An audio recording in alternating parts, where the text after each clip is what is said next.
말씀은 요한복음 4장 23절로 24절. 주제는 2018년 예배의 회복입니다. 예배가 회복되면 내 삶의 문제도 해결이 되고 회복이 되고 모든 것들이 회복이 되게 되어 있습니다. 그래서 진정한 하나님께 드리는 예배를 우리가 어떻게 드려야 되는지 정리를 좀 해보도록 하겠습니다. 요한복음 4장 23절로 24절입니다. 같이 한번 읽어보죠. 아버지께 참되게 예배하는 자들은 영과 진리로 예배할 때가 오나니 곧 이때라. 아버지께서는 자기에게 이렇게 예배하는 자들을 찾으시느니라. 하나님은 영이시니 예배하는 자가 영과 진리로 예배할지니라. 우리가 잘 알고 있는 말씀이지만 이곳에는 사마리아 여인에게 예수님께서 예배가 뭔지에 대해서 잘 설명을 해주고 계십니다. 제가 잊어버릴까 봐 먼저 말씀을 좀 드리고 들어가게 되겠네요. 여러분의 기도 덕분에 지난주 목요일 날 부산에서 우리 교회를 통한 베데스다 선교회 첫 예배를 감사하게 잘 마쳤습니다. 혹시라도 방송을 듣는 분이 있다면 부산에서 2주마다 한 번씩 목요일에 진행되니까 그쪽으로 함께 하시면 같이 말씀을 나눌 수가 있습니다. 이런 기회를 통해서 전국에 같은 선교회들이 세워져서 같이 말씀을 나눌 수 있는 기회가 됐으면 좋겠다는 생각을 합니다. 바로 그겁니다. 신앙생활은 안개 속에 있는 것이 아니에요. 성경은 안개 속에 있는 것이 아니라 확연하게 정리가 돼야 돼요. 정리가 뭐가 뭔지. 제가 처음에 하나님 말씀을 파고들고 공부할 때는요, 원어를 놓고 한자 한자 분해를 해가면서 무지하게 깊게 들어갔습니다. 베레슈트 한자 가지고 보통 일주일도 공부했으니까요. 왜냐하면 그 하나하나를 파쇄해 가면서. 근데 제가 그렇게 공부할 때 제가 안 깨졌어요. 저는 그토록 수많은 지식을 원어를 통해서 깨닫고 있는데 제 자신이 변화가 안 되고 교만해지더라고요. 왜냐하면 내가 너무 많이 하니까, 깊은 것을 안 것 같으니까. 그런데 제가 하나님 말씀 앞에서 무너졌던 극적인 것은 뭐냐면 말씀 속에서 나를 보기 시작했다는 거예요. 지식이 아니라 그토록 막 말씀을 놓고 문법을 해석하고 문장을 해석하고 막 들어가서 나를 본 것이 아니라 어느 날 성경을 읽다 보니까 내 자신이 그 속에 보여지기 시작하더라는 거죠. 놀랍도록. 지식이 아니었습니다. 나를 봤습니다. 내가 누군가가 보여지더라는 거죠. 그때서부터 말씀 앞에 내 자신이 완전히 무너졌습니다. 위선의 신앙이. 제가 이 말씀을 드리냐면 오늘날 많은 사람들이 제가 겪어왔던 길을 그대로 가고 있습니다. 원어 강습을 하니까 수많은 사람들이 모여 있어요. 여러분 666 잘하면 뭐하고 14만 4천 잘하면 뭐하고 뭐 하겠습니까? 그죠? 지식일 따름이에요. 666 나쁘다는 거 다 알잖아요. 그죠? 내가 그럼 나쁜데 안 가면 되죠. 14만 4천 좋아요. 그러면 14만 4천에 들어가려고 하면 되잖아요. 근데 그것을 막 파고들어서 전체적으로 성경을 다 안다고 해서 내가 무엇이 되냐는 얘기죠. 제가 거기에 허무감을 느꼈어요. 수많은 지식을 깨달았는데 지식은 높게 올라가서 한국교회가 웃기게 보이는데 나는 누구냐는 거죠. 웃기게 보고 있는 너는. 그런데 어느 날 성경 안에서 나의 치부가 보여지기 시작했습니다. 나의 교만이 보여지기 시작했습니다. 그때 무너져 내렸습니다. 성경은 지식도 아니고 아무것도 아니구나. 오직 내 자신이 보여지는 거구나, 투영하게. 그래서 그때서부터 그 어려웠던 원어 성구사전이고 이것들을 다 내려놓고, 물론 요즘도 참고는 합니다. 중요한 걸 찾으려면 다 내려놓고 쉽게 그때 봤던 그 말을 쉽게 풀어서 어떻게 우리 삶에 적용을 시키는 겁니다. 그것만이 예수의 길이지, 아무리 66권을 지식적으로 다 알고 있다고 할지라도 그건 인간의 지식이지 하나님 것이 아니더라는 거죠. 우리의 장난이죠. 우리의 장난. 그래서 성경 강해를 하기 시작하면 100년을 해도 할 수 있습니다. 왜냐하면 원어에 들어가면 끝이 없이 파고 들어갈 수가 있어요. 성경 66권을. 그런데 그 지식이 결국 내 삶을, 나를 보지 못하면 아무런 필요가 없더라는 거죠. 그래서 우리가 지식도 중요하지만 그 지식이 나의 교만으로 갈 것이냐 아니면 나를 볼 것이냐, 정확하게 우리가 분리를 좀 할 수 있어야 됩니다. 자, 오늘 말씀으로 들어가도록 하겠습니다. 요한복음 4장의 말씀은 우리가 잘 알고 있는 사마리아 여인의 이야기입니다. 사마리아 여인. 많은 분들이 사마리아 여인을 간음한 여인 이렇게 이 얘기를 합니다.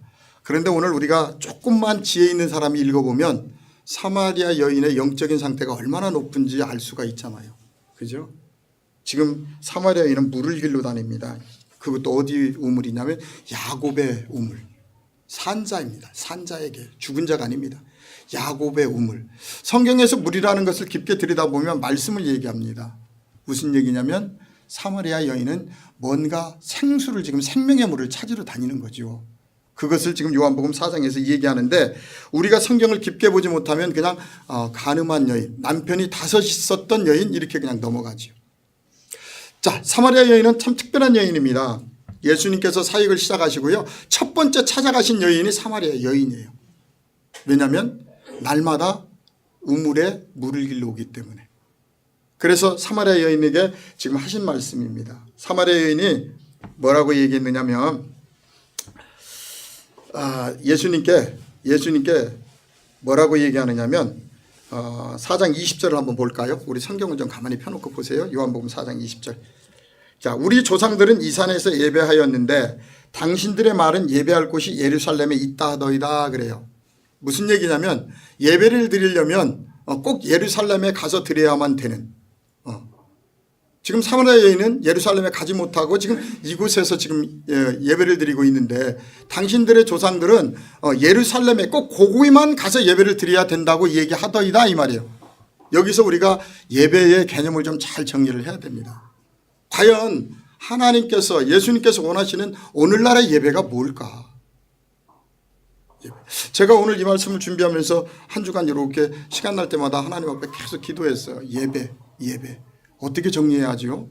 물론 복잡하게 얘기하려면 구약에 나오는 것서부터 전부 전체를 찾아서 할 수 있지만 좀 알고 있는 걸로 쉽게 풀어낼 수 있는 방법이 뭘까요? 하고 예배에 대해서 기도하는데요. 갑자기 로마 시대가 쫙 마음속에 그려집니다.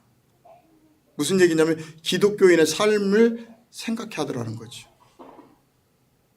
그냥 울었습니다. 기독교가 뭔지 그냥 그 로마 시대의 그 모습이 생각나는 게 하는데 그냥 눈물이 났어요. 왜 그랬느냐면 로마 시대에는 국교로 되기 이전에는 자유롭게 복음을 주고받을 수도 없었습니다. 그러나 수많은 사람들이 예수의 생명의 복음 앞에 목숨을 걸고 믿었다는 거죠. 예수를 믿으면 태장을 맞고 감옥에 갇히고 사자굴에 들어가서 사자의 먹이가 되는데도 예수의 복음을 믿은 이유가 뭘까? 그건 세상적인 기복적인 축복이 아니었습니다, 여러분. 오늘날 우리 예배에서 추구하고 있는 세상적인 부를 위해서 믿은 것이 아니라 오직 하나, 하나님의 나라, 천국, 킹덤, 그 나라를 위해서 믿었다는 겁니다. 전혀 우리가 가지고 있는 오늘날의 믿음과 너무 틀리더라는 것이죠. 그래서 그냥 눈물이 나왔어요.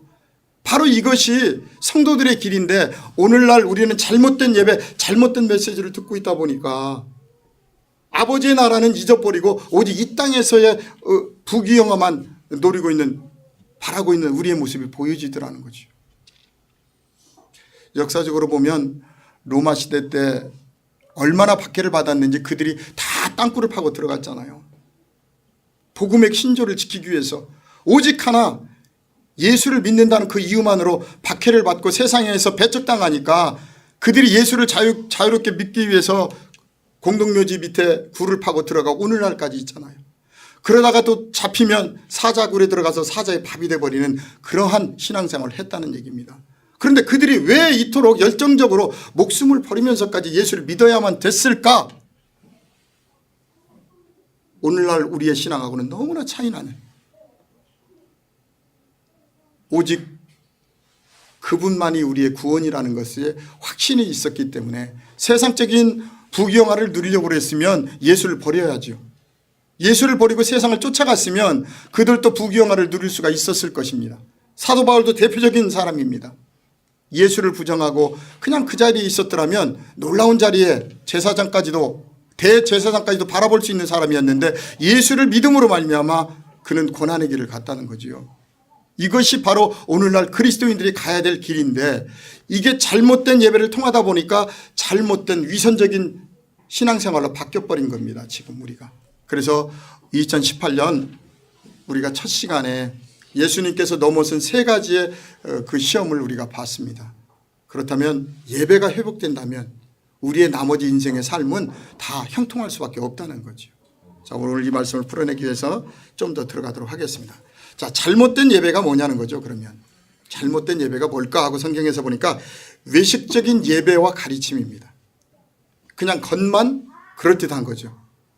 오늘 지금 사마리아 여인에게 한 말씀을 우리가 가만히 들여다보면 잘못된 예배는 뭐냐면 외식적인 거예요. 겉으로는 휘황찬란하죠.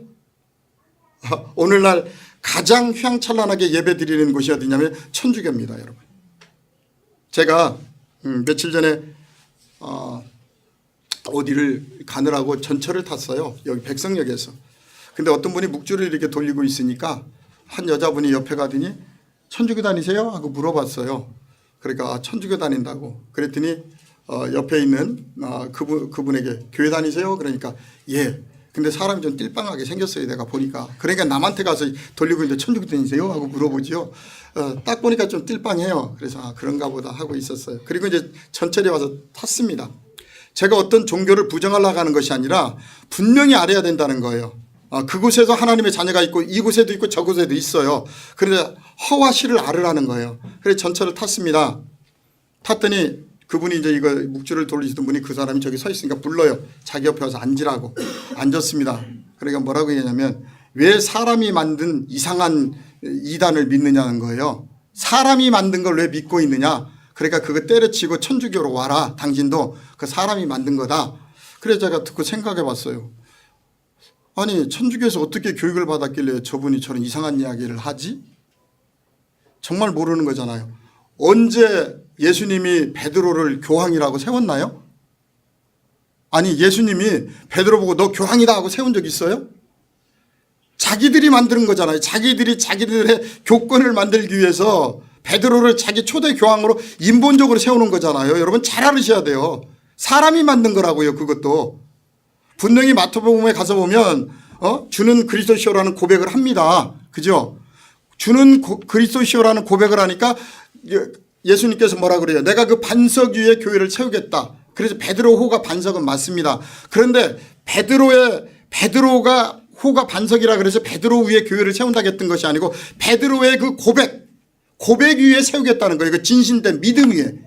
그래서 천주교에서 이걸 다 가려놓습니다. 그리고 이제 3학년 정도가 되면 그 성경을 해석해줘요. 근데 여기서 3학년까지 왔는데 그것이 잘못됐다고 신부 안 한다고 나오겠어요? 대다수가 안 나옵니다. 여기까지 고생해서 왔는데 처음부터 잘못된 교리 위에 세워지다 보니까 아무것도 없잖아요. 그러니까 어떻게 해야 돼요? 태양신, 우리가 섬기고 있는 12월 24일 그날은 결국은 태양신의 계절입니다. 여러분 우리는 계속 그 설명해 드렸잖아요. 제가 예수의 탄생일이라고 하지만 사실은 그날이 태양신의 제삿날이라고요. 그래서 태양신의 모든 문물을 받아들여서 지금 바티칸 성전에 있는 그 안에 있는 모든 것들이 다 그 문화라고요. 여러분. 그리고 뭐만 강조했느냐면 성경은 다 사도들의 권한에 있으니까 가려놓고 그 다음에 오직 행위만 강조했어요. 행위 굉장히 중요합니다. 여러분. 믿음이 행위로 나와야지 믿음이 없는 행위는 가짜예요. 그래 이 행위로 천국 간다고 하니까 수많은 사람들이 고난 고통의 길을 막 갔잖아요. 루터도 그 높은 계단을 무릎으로 올라가다가 깨달은 거 아니에요. 이렇게 고행한다고 천국 가는 것일까? 너무나 하나님을 너무 외식적인 걸로 만들어 놓은 거죠. 거기서 깨고 나온 게 루터예요. 이런 행위로는 갈 수가 없다. 믿음이다. 근데 이제 문제가 생긴 거죠. 믿음이다 하다 보니까 너무 믿음만 강조하다 보니까 행위가 없어져 버렸어. 그런데 정말 믿음과 행위가 하나 되는 겁니다. 야고보서. 믿음이 있다고 하고 행위가 안 나오는 건 가짜예요. 여러분. 믿음이 있다 그러면 행위가 나오죠. 내가 어떤 사람을 사랑하면 자꾸 선물이 가잖아요. 계속. 그죠? 그게 섭리잖아요. 믿음이 있다면 분명히 행위가 따라가는 것입니다. 그래서 우리가 정말 인본적인 신앙이 뭔지를 잘 알아야 됩니다. 물론 우리 개신교도 믿음으로 하나님 앞에 서기 위해서 나왔지만 여러 가지 문제점은 많이 있습니다. 없다는 거 아닙니다. 그러나 거기도 인본적이고 여기도 인본적이고 다 인본적이라는 거예요. 여기서 우리는 하나님의 섭리를 만들어가는 겁니다. 각자 깨닫는 나름대로의. 아침에 잠깐 글을 보니까 어떤 분이 글을 참 잘 써놨더라고요. 부부끼리 같은 말씀을 같은 자리에서 듣고 있어도 각자 달리 해석한다. 정확한 얘기입니다. 자기 신념에 따라서 말씀을 해석한다는 거예요. 똑같은 자리에 앉아서 똑같이 들어도 삶 속에 적용하는 것도 뭐냐면 자기 신념대로 말씀을 받아들여서 적용하고 있더라는 거예요. 그러니까 다른 하나님들을 다 데리고 있더라는 거예요. 다. 그것이 통합될 수 있는 길은 뭐냐면 진리된 말씀으로 그냥 돌아오는 겁니다. 그곳에 하나로 만들어져야 된다는 거죠. 만들어져야 돼요. 자, 들어가도록 하겠습니다. 자, 잘못된 예배와 예식적인 가르침이 뭐냐? 우리가 잘 알고 있는 마태복음 15장 8절로 9절입니다. 같이 한번 읽어보죠. 시작. 이 백성이 입술로는 나를 공경하되 마음은 내게서 멀도다. 사람의 계명으로 교훈을 삼아 가르치니 나를 헛되이. 굉장히 중요한 문제는 잘못 가르쳤다는 거예요. 잘못 하나님의 메시지를 줬다는 거죠. 그래서 입술로는 공경해, 외식적으로는 굉장히 잘한다 이 말이에요. 그런데 뭐가 중요하냐면 마음이 멀리 있다는 거예요. 마음. 입만 벌리면 예수님, 하나님 찬양하고 다 하는데 그 마음속을 들여다보니까 마음이 그분과 같지 않다는 거예요. 그래서 예수님이 공중에 나는 새도 집이 있고 여우도 굴이 있는데 나는 갈 곳이 없다는 거예요. 네 마음속을 들여다보니까. 왜 마음이 내게서 뭐냐 하고 들어보니까 사람의 계명으로 가르친다는 거예요. 하나님의 말씀을. 굉장히 중요하죠. 자기들의 계명, 자기들의 법이 더 우선해요. 하나님 말씀보다. 그러다 보니까 오늘날 하나님 말씀은 지금도 살아서 우리의 관절과 골수를 쪼개며 들어오는데 하나님 말씀을 신학이라는 학으로 딱 묶어가지고 요 이상 넘으면 안 된다 이렇게 해버렸어요. 신학을 무시하는 것이 아니라 신학이 잘못하면 하나님의 말씀을 딱 가로막고 거기까지만.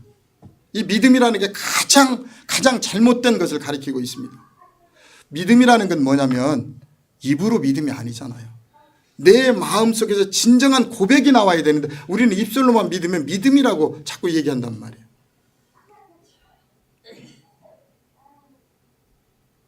오늘날 왜 많은 그리스도인들이 마음이 콩밭에 가 있느냐면 사람의 계명으로 교훈을 삼아 가르쳐서 헛되이 경배하고 있다는 거죠.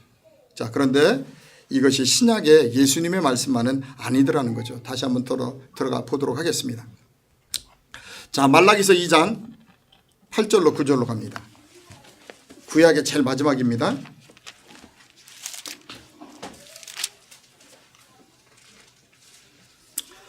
자, 오늘 제가 다 이 말씀을 쓸 수가 없어서 8절로 9절까지만 썼습니다. 그런데 말라기서를 가만히 들여다보면요, 참 안타깝습니다. 2장 1절부터 한번 우리 가만히 한번 읽어보도록 하죠. 9절까지 아주 중요한 말씀이니까. 자, 제사장들에게 하는 내용입니다. 자, 같이 한번 읽어봅니다. 너희 제사장들아, 이제 너희에게 이같이 명령하노라. 만군의 여호와가 이르노라. 너희가 만일 듣지 아니하며 마음에 두지 아니하여 내 이름을 영화롭게 하지 아니하면 내가 너희에게 저주를 내려 너희의 복을 저주하리라. 내가 이미 저주하였나니 이는 너희가 그것을 마음에 두지 아니하였습니다. 보라, 내가 너희의 자손을 꾸짖을 것이요 똥 곧 너희 절기의 희생의 똥을 너희의 얼굴에 바를 것이라. 너희가 그것과 함께 제하여 버림을 당하리라. 만군의 여호와가 이르노라. 내가 이 명령을 너희에게 내린 것은 레위와 세운 나의 언약이 항상 있게 하려 함인 줄을 너희가 알리라. 레위와 세운 나의 언약은 생명과 평강의 언약이라. 내가 이것을 그에게 준 것은 그로 경외하게 하려 함이라. 그가 나를 경외하고 내 이름을 두려워하였으며 그의 입에는 진리의 법이 있었고 그의 입술에는 불의함이 없었으며 그가 화평함과 정직함으로 나와 동행하며 많은 사람을 돌이켜 죄악에서 떠나게 하였느니라. 제사장의 입술은 지식을 지켜야 하겠고 사람들은 그의 입에서 율법을 구하여야 되어야 할 것이니 제사장은 만군의 여호와의 사자가 됨이거늘 너희는 옳은 길을 떠나 많은 사람을 율법에 거스리게 하는도다. 나 만군의 여호와가 이르노니 너희가 레위의 언약을 깨뜨렸느니라.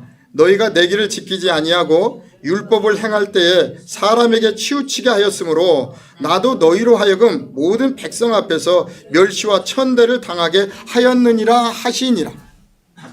신약에 와서의 문제만이 아니고 구약에서부터 이 제사장들의 문제가 심각하더라는 거지. 오늘 말씀은 얘기합니다. 5절에 보니까 레위와 제사장 계열이잖아요. 레위와 세운 나의 언약은 생명과 평강의 언약이라는 거죠. 그래서 제사장들은 뭘 해야 되냐면 그의 입에는 진리의 법이 있었고 그의 입술에는 불의함이 없었으며 그랬어요. 그가 화평함과 정직함으로 나와 동행하며 많은 사람을 돌이켜 죄악에서 떠나게 하였느니라 이렇게 얘기했습니다. 이것이 제사장이 해야 될 역할이라는 거죠. 그런데 마태복음 23장에 가서 보면 교인 하나를 얻기 위해서 열심히 돌아다녀서 얻어왔는데 더욱더 뭐를 만들어요? 더 죄악 자식을 만들어버리는. 죄를 해결하려고 교회에 왔더니 우리는 날마다 죄졌다고 얘기합니다. 이거 하면 죄, 저거 하면 죄. 완전히 죄인 속에서 살아가요. 죄에서 해방되는 것이 아니라. 이것이 뭐냐면 바로 잘못된 가르침이라는 거지. 근데 우리는 그런 속에서도 우리는 그렇게 배웠기 때문에 내가 신앙생활을 잘 하고 있는 걸로 압니다. 자, 오늘 봅니다. 죄악에서 떠나게 하였느니라. 제사장의 입술은 지식을 지켜야 하겠고 사람들은 그의 입에서 율법을 구하게 되어야 할 것이니 제사장은 만군의 여호와의 사자가 됨이거늘 그랬어요. 그런데 문제가 있더라는 거죠. 너희는 옳은 길에서 떠났다는 거예요. 제사장들이 옳은 길에서 떠났다는 거예요. 그러다 보니까 자꾸 잘못된 가르침을 할 수밖에 없죠. 그래서 옳은 길에 떠난 그 문제가 어디에 나오냐면 말라기서 1장서부터 막 나오죠. 병든 것, 저는 것 이런 것들을 다 제단 위에 올려놓고 하나님께 받으라고 하는 겁니다. 하나님이 영이신데 받을 수가 있나요? 그런 것들을? 제사장들은 좋아하겠지만 이게 잘못된 가르침이라는 거예요. 그래서 자, 너희는 옳은 길에서 떠나 많은 사람을 율법에 거스리게 했다는 거예요. 율법에 거스리게, 하나님의 법에 거스리게. 그래서 우리가 구약에 나오는 여러 가지의 신들이 많이 나오잖아요. 거기에 결국은 그것이 뭐냐면 하나님 말씀에서 변질된 신들이에요. 그것이 다른 신들이 아니라 하나님 말씀에 떠난 것들을 전한 것들이 잘못된 신이라는 거죠. 오늘날도 교회 안에 하나님이 계시고 다른 하나님이 계시고요. 특별히 다른 예수가 있다는 걸 여러분들이 잘 알고 계셔야 돼요. 우리는 교회 안에서 예수를 전하면 다 예수인지 알지만 계시록에 가서 보면 용이 나오잖아요. 용. 그죠? 10뿔, 7멸류관, 10멸류관인가요? 엄청난 능력을 가지고 있잖아요. 다른 예수예요, 그게. 근데 거기에 바다에 짐승들이 용을 위해서 있죠. 누구의 거짓 선지자들이. 그래서 우리가 오늘날 정말 하나님의 지식이 있어야 되는 게 분별할 줄 알아야 됩니다. 그래서 로마서에 가서 보면 너희가 하나님께 열심은 있는데 지식이 없어 망하는 도다 그래요. 호세아서에 나와 있죠. 4장 6절에 지식이 없어 내 백성이 망한다. 로마서에는 지식이 없어서 헛된 것을 경배하고 있고 우리의 의를 세우려고 한다는 이야기가 바로 그 이야기입니다. 오늘날 너무나 많은 다른 하나님이 있고 다른 예수가 있는데 그것이 하나님께 드리는 예배인지 알아요. 절대 세상적인 예배 속에는 하나님의 성령이 함께 할 수가 없습니다. 왜냐하면 하나님과 틀리기 때문에요. 그런데 우리가 하나님의 말씀에 지식이 없다 보니까 어떤 게 예배인지를 잘 모르는 거예요. 절대 하나님의 예배는 한 주간 동안 우리가 열심히 살고 왔지만 말씀을 들을 때마다 내 자신을 확연하게 보여줍니다. 그것이 하나님 앞에 드려지는 예배입니다. 자, 보도록 하겠습니다. 자, 나 만군의 여호와가 이르노니 너희가 내 위에 언약을 깨뜨렸느니라. 너희가 내 길을 지키지 아니하고 율법을 행할 때 사람에게 치우치게 사람에게 맞게 했다는 거예요. 사람의 계명으로 사람이 듣기 좋은 이야기로 잘못됐다는 거죠. 그러니까 예배가 하나님이 기뻐하는 예배가 돼야 되는데 사람이 기뻐하는 예배로 변화된 거죠. 이거 굉장히 잘못된 거잖아요. 우리가 레위기서에 가서 보면 하나님 앞에 5대 제사를 지내는데 정말 철저하게 하나님 앞에 모든 것 관절과 골수 속에 숨어있는 모든 것들을 다 보여주잖아요. 번제단에 그렇게 올려놓잖아요. 그게 예배잖아요. 근데 오늘날 은혜를 강조하다 보니까 어느 날 이 예배가 하나님은 전혀 받을 수 없는 그냥 인본적인 예배, 사람들이 기쁘고 즐거운 예배로 변화가 되어버렸더라는 거죠. 2018년 예배가 회복돼야 됩니다. 사람이 좋은 것이 아니라 하나님이 받을 만한 예물로 드려져야 된다는 거죠. 그래야 우리의 양심이 회복될 수가 있죠. 자, 9절 너희가 내 길을 지키지 아니하고 율법을 행할 때 사람에게 치우치게 하였으므로 나도 너희로 하여금 모든 백성 앞에서 멸시와 천대를 당하게 하였느니라. 그래서 제사장들이 하나님께서 버리심으로 말미암아 천대를 받았다고 그러죠. 오늘날 우리 한국의 목사들이 미국에 들어가려고 비행기 안에서 목사라고 쓰면 못 들어간대요. 안 받아준대요. 왜? 가가지고 안 나오는 사람이 너무 많아가지고. 그래서 가려면 뭐 예금이 얼마 예치되어 있는지 뭐가 있는지 서류를 잔뜩 내야 된다고 합니다. 참 안타까운 일이죠. 믿어줘야 되는데 우리가 그렇게 만들어버린 거지. 그래서 이 잘못된 예배는 오늘날만의 문제가 아니라 지금까지 지속적으로 되어 있기 때문에 우리가 잘 하나님 말씀의 지식을 얻어서 분별해야 됩니다. 여러분들이 분별하지 않으면 계속 이곳에 우리가 있을 수밖에 없는 거죠. 자, 다시 한번 보도록 하겠습니다. 자, 이사야 1장으로 넘어갑니다. 우리가 잘못된 예배에 대해서 지금 좀 보고 있습니다. 이사야 1장입니다. 우리가 잘 알고 있는 말씀으로 우리 교회는 이 말씀들을 자주 봐서 알지만 인터넷을 통해서 듣고 계시는 분들은 잘 그 이해를 안 하기 때문에 쉬운 말씀으로 선택을 해서 했습니다. 자, 이사야서 제 성경으로는 967페이지 있습니다. 구약성경 1장입니다. 자, 10절부터 예배에 대해서 잘 나와 있습니다. 그들이 지금 하나님 앞에 제사를 지내고 있습니다. 오늘날 예배. 그런데 뭐라고 말씀하느냐면 잘 우리가 한번 보겠습니다. 너희 소돔의 관원들아 여호와의 말씀을 들을지어다. 너희 고모라의 백성아 우리 하나님의 법의 귀를 좀 관원들아 말씀을 듣고 백성들아 하나님의 법의 귀를 기울이라는 거예요. 너희들이 지금 잘못하고 있다는 거예요. 뭔가를. 그러면서 뭐라고 말씀하시냐면 11절입니다. 자, 이게 바로 그때나 지금이나 똑같은 예배입니다. 여호와께서 말씀하시되 너희의 무수한 재물이 내게 무엇이 유익하뇨? 나는 순양의 번제와 살찐 짐승의 기름에 배불렀고 나는 수소간지나 어린 양이나 순염소의 피를 기뻐하지 아니하노라. 그동안 갖고 온 것만 가지고도 차고 넘친다. 지금 나는 이제 기뻐하지 않는다는 거예요. 배불러서 지겹다는 거예요. 자꾸 외식적으로만 가져오니까 그러는 거예요. 지금 그죠? 자, 왜 그러느냐? 왜 기뻐하지 않느냐 하고 보니까 12절에 뭐라고 그랬죠? 너희가 내 앞에 그냥 보이로 하나님 앞에 뭔가 보이러 오니 이것을 누가 너희에게 요구하였느냐? 내 마당만? 그렇지요. 그러니까 우리가 성소를 생각해 보면 그렇잖아요. 성소가 있는데 뜰 안에 들어가서 번제단에 가서 예물만 드리고 그냥 오는 거예요. 계속 하나님 앞에 보여주기식. 최소한 성소 속에 들어가야 말씀이 있고 지성소까지 들어가야 법궤가 있는데 전혀 번제단만 왔다 갔다 하는 거예요. 그냥 폼 잡고 왔다 갔다. 오늘 또 하루 도장 찍고 가는 것처럼 안 가면 좀 뭔가. 오늘날 교회가 아주 심각합니다. 이번에 부산 내려가서도 이야기를 들으면서 심각했던 게 뭐냐면요. 이제 교회 봉사 없습니다, 여러분. 예배 드리고 있을 때 한쪽에서는요, 인력사무소에서 나오신 분들이 식사 준비하고 있습니다. 청소도 전부 다 외주를 줘가지고 다 합니다. 절대 교인들은 봉사하지 않습니다. 이제는 자기 희생 없이 그냥 주일날 한번 이렇게 왔다 가겠다는 거예요. 완전히 신앙이 무너져 내리고 있습니다. 앞으로 가면 갈수록 더 심각한 이제는 영성은 찾아볼 수가 없는 그냥 육신적으로 그냥 왔다 갔다 하는 그러면서도 내가 하나님을 잘 믿고 있다고 하는 착각 속에 들어가는 아주 무서운 시대를 우리는 지금 가고 있습니다. 앙케이트 조사를 했더니요. 교인 중에 80% 이상이 나는 봉사하지 않겠다예요. 절대적으로.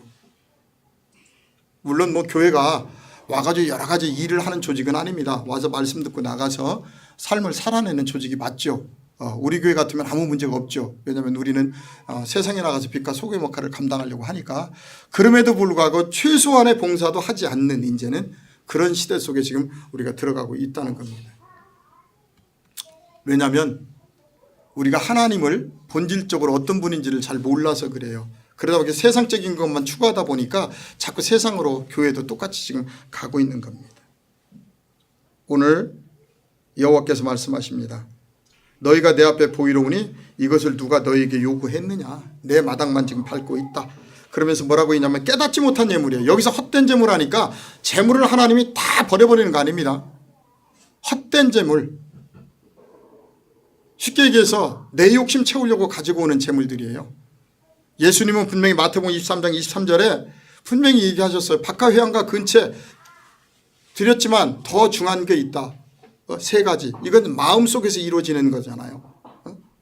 그런데 이것이 전제가 되지 않고 밖에 것만 가지고 온다면 헛된 재물이라고 하는 거죠. 그거 보고. 깨달음이 없이 자기의 어떤 기복적인 걸 위해서 가져오기 때문에, 자, 헛된 재물을 다시 가져오지 말라.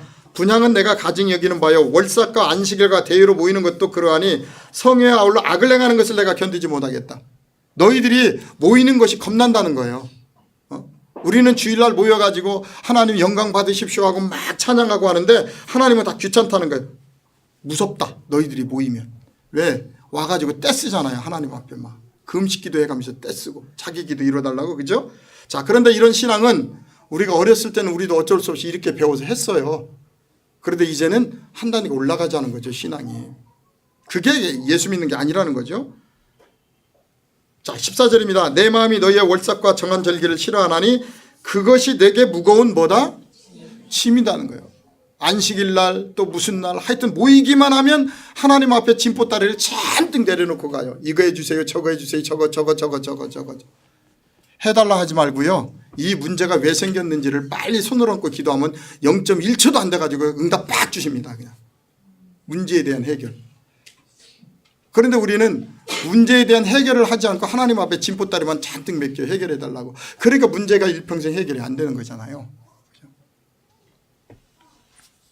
자, 너희가 중요한 것은 그거요. 15절이요. 자, 이렇게 예배를 하면 너희가 손을 펼 때 내가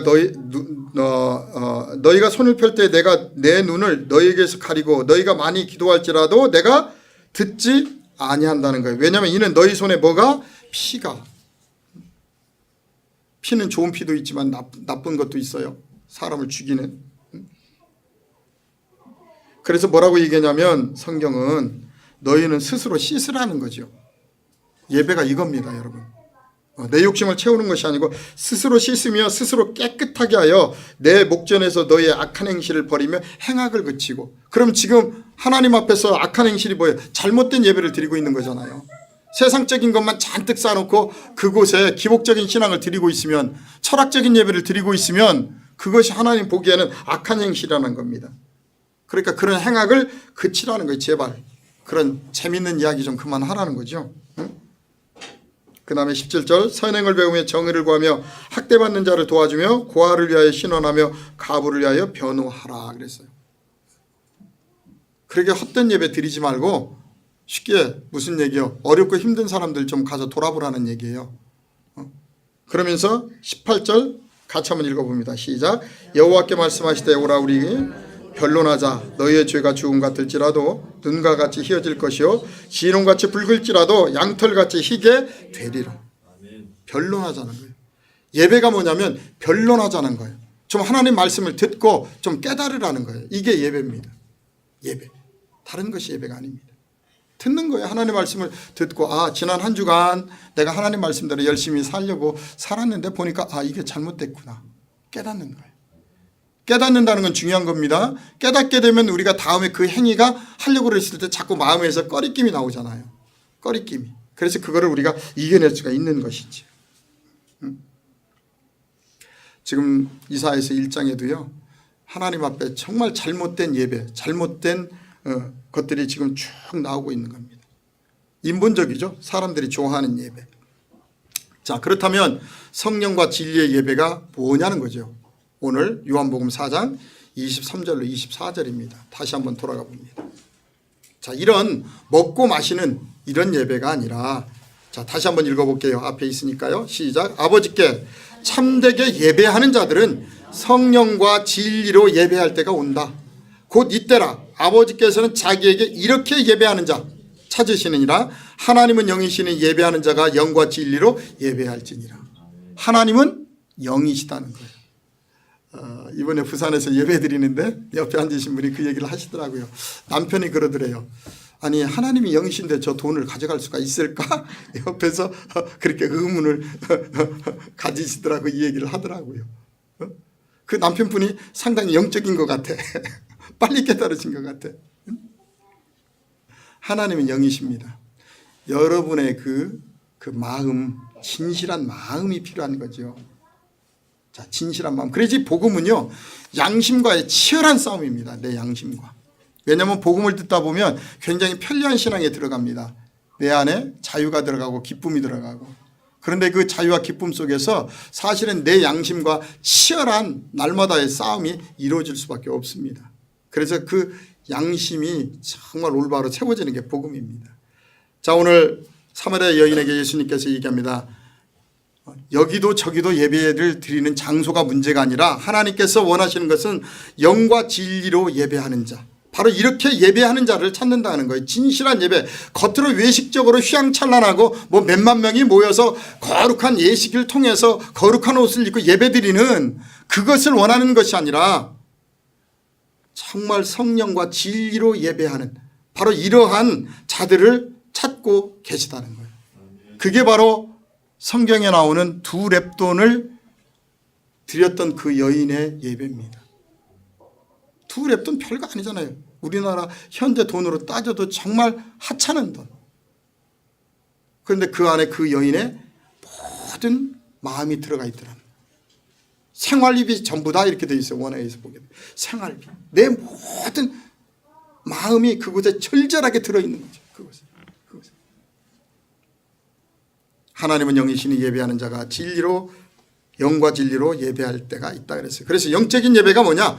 바로 마음에서부터 시작입니다. 마음. 영적인 예배는요, 외식적인 게 아닙니다.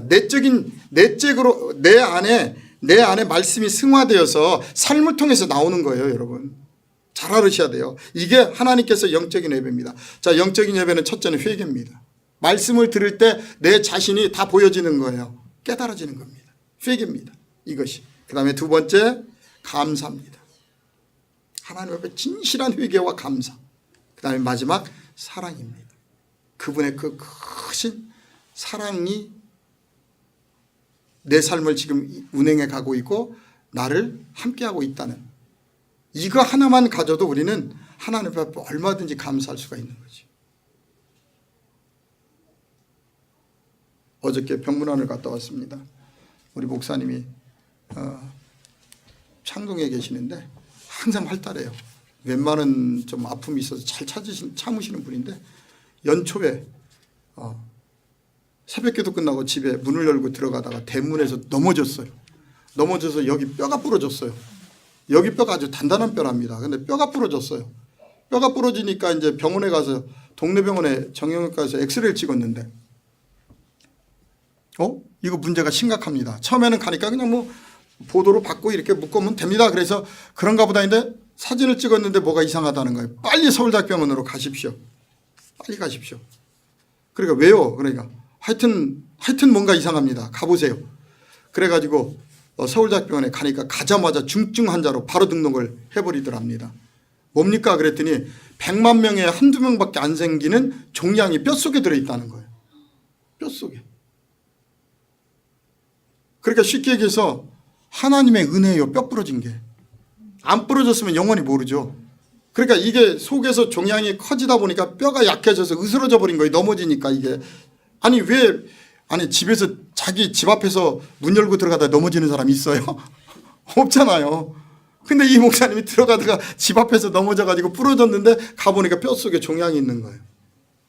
근데 이 고통은요 진통제로도 안 된답니다. 어저께 갔는데 100이면 100의 그 아픔을 그대로 다 느낄 수밖에 없대요. 이게 아무리 진통제를 써도 안 듣는 거랍니다. 그래서 그저께 이제 수술을 했다 그래서 어저께 갔는데 참 하나님의 은혜라 그랬어요. 만약에 부러지지 않았으면 전혀 모르고 있다가 이게 폐로 들어간답니다. 이 균이. 그러면 폐암으로 죽을 수밖에 없는데 이쪽에 이제 부러지는 바람에 드러나가지고 이게 또 옆으로 퍼지기를 잘해가지고 아예 여기를 인공관절을 넣고 아예 이 뼈를 다 드러내버렸다고 하더라고요. 근데 그 고통 속에서도요 하하하 웃고 있어요. 역시 목사님이 달래긴 다르더라고요. 왜냐하면 하나님이 나를 사랑하사 이렇게 세계적으로 희귀한 병을 줘가지고 100만 명에 2명 앓는 병을 줘가지고 이 고통을 내가 느끼게 하니까 참 생각해보면 얼마나 사랑을 하나님이 하는지 기쁘다고 하더라고요. 그래 같이 웃고 왔어요. 가서 이문 갔다가 뭐냐면 우리가 인간적으로 볼 때는 하나님의 그 섭리가 왜 그래 할 수 있지만 그 안에 하나님의 더 큰 섭리가 있더라는 거죠. 정말 하나님이 부러뜨리지 않았으면 영원히 모르고 있다가 어느 날 갑자기 할 수도 있잖아요. 그것이 바로 하나님의 사랑이라는 겁니다. 여러분. 사랑. 우리가 하나님을 극진히 사랑하면 하나님도 우리를 사랑하사 그분이 이끌고 가시는 거예요. 자, 영적인 예배 다시 들어갑니다. 마음에서부터 우러나와야 된다는 거지. 오늘날 우리가 주일이 되면 의도적으로 율법적으로 어쩔 수 없이 왔다 갔다 하는 것이 아니라 정말 내 마음에서부터 우러나오는 예배. 내 마음이 준비돼. 성경에서 보게 되면 특별히 출애굽기에 보게 되면 여호와께서 모세와 백성들에게 나타나기 전에 항상 하는 말씀이 있습니다. 너희들이 옷을 깨끗하게 빨고 그래요. 그 다음에 이곳은 거룩한 곳인데 신을 벗고. 항상 그분 앞에 정결해지라는 거죠. 항상 마음이 깨끗해져 있으라는 거예요. 하나님을 만나려면. 그런데 우리가 겉으로는 신앙생활을 잘하고 외식적인 건 너무너무 잘하는데 우리의 마음속을 들여다보면 전혀 다른 세상이 펼쳐 있습니다. 그래서 하나님께서 호되게 제사장들에게 혼내는 거예요. 너희들이 잘못 사람의 계명을 따라서 가리키니까 결국 백성들이 다 그렇게 돼버렸다는 거지. 자, 영적인 예배는 마음에서부터 시작되는 거고요. 그 다음에 진리의 예배는 우리가 잘 알고 있죠. 주님의 말씀으로 예배가 이루어진다는 거예요. 다른 것이 아닙니다. 성령과 진리의 예배는 뭐냐면 주님의 말씀. 자, 요한복음 17장 17절 앞에 있습니다. 같이 한번 읽어봅니다. 그들을 진리로 거룩하게 하옵소서. 아버지의 말씀은 진리니라. 세상의 진리가 뭐냐? 예수님의 말씀밖에 없다는 거예요. 그래서 우리는 하나님의 예배는 다른 것이 아닙니다. 예수님의 말씀을 그대로 전해주는 거예요. 그대로 전해주는 거예요. 예수님께서 이렇게 말씀하셨다. 예수님께서 이렇게 하셨다. 그래서 우리는 삶의 예배가 계속적으로 내 삶 속에 있어야 됩니다. 바로 오늘 요한복음 4장 23절에 24절의 말씀에 여러 가지 뜻을 풀어낼 수 있지만 간단하게 정리한다면 영적인 예배는 마음으로부터, 진정한 마음으로부터 우러남이 있어야 돼요. 기대하는 마음이 있어야 돼요. 오늘 또 내가 하나님의 말씀 안에서 어떤 생명을 얻을 수 있을까? 기대하는 마음. 바로 그러한 분들이 말씀을 들을 때 스펀지처럼 팍팍 이렇게 빨아 들어가죠. 그 다음에 진리, 하나님의 말씀. 얼마나 제사장들이 하나님의 말씀을 잘못 전했으면 예수님께서 이렇게까지 말씀을 하실까요? 그런데 오늘날도 예수의 진리의 말씀은 없어져 버리고 세상적인 윤리도덕적인 말씀만 교회 안에 가득 차 있는 모습을 우리가 볼 수가 있습니다. 자, 영적인 예배, 진리의 예배 우리가 봤고요. 자, 마지막입니다. 그럼 영적인 예배를 정의했어요. 성경에서 보니까 우리가 너무나 잘 알고 있는 말씀 한마디로 그냥 정리했습니다. 로마서 12장 1절로 2절입니다. 자, 같이 한번 읽어보죠. 그러므로 형제들아, 내가 하나님의 모든 자비하심으로 너희를 권하노니 너희 몸을 하나님이 기뻐하시는 거룩한 산 제물로 드리라. 이는 너희가 드릴 영적 예배니라. 너희는 이 세대를 본받지 말고 오직 마음을 새롭게 함으로 변화를 받아 하나님의 선하시고 기뻐하시고 온전한 뜻이 무엇인지 분별하도록 하라. 이것이 결론입니다. 사도 바울이 로마서에 잘 기록했어요. 사도 바울이 기록한 하나님의 말씀을 풀어놓은 걸 보면요, 예배를 통해서 세상적인 것 취하라고가 나오지 않았습니다. 이렇게 예배를 드리면 세상적인 건 그냥 이루어지는 겁니다. 이게 하나님의 섭리예요. 우리는 사람이기 때문에 답답하니까 내 앞에 있는 문제, 내 앞에 있는 것들 자꾸 탐구할 수밖에 없어요. 그걸 달라고 할 수밖에 없어요. 그런데 그건 기독교가 아닙니다. 기독교는 내가 하나님 앞에 세워지니까 하나님이 그냥 이루시는 거예요. 내가 만들어지니까. 근데 내가 만들어지지 않고 하나님 앞에 떼쓰는 건 잘못된 예배라는 거죠.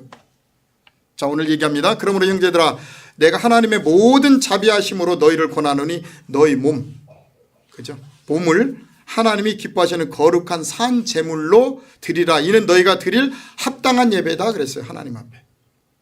합당한 예배. 예배가 뭐냐면 너희 몸이 하나님 앞에 산 제물로. 그러면 산 제물로 드려지려면 오늘 이 시간 어떻게 해야 돼요?